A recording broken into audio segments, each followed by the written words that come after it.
Alright, hello guys. In this next video, we're going to be talking about functions.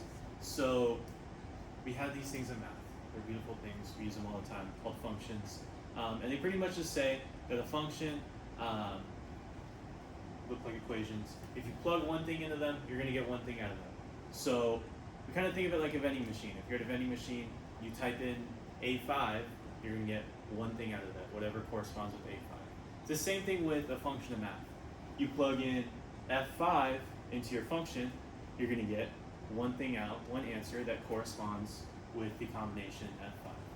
So how do we kind of decode this?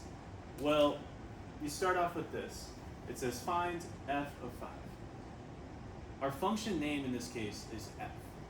So this is very important. Let's underline f. And that tells us that we need to locate the function f. We have two functions here, f of x and g of x. This isn't asking for g, it's just asking for f. So that means we need to locate the function f. And that means we're using this function right here. So that means we're using square root of 3x plus 1. That's what the f is telling us here. Now, what is this 5 telling us? This 5 is saying, okay, I want you to now locate all of the x's in this equation and replace them with 5's. So that's what we're going to do. We're going to rewrite this equation, but instead of x, we're going to put a parenthesis 5. So the square root of 3 parentheses 5 plus. And from here, you just need to remember PEMDAS.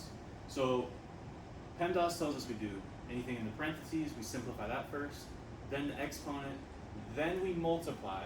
So we can multiply here, so that's what we're going to do first. So this equals 3 times 5 is 15. So square root of 15 plus 1. And then next we're going to add. So we're going to have 15 plus 1. So this is the square root of 16. The square root of 16, as you guys should know, just equals 4. So our answer for this one is 4.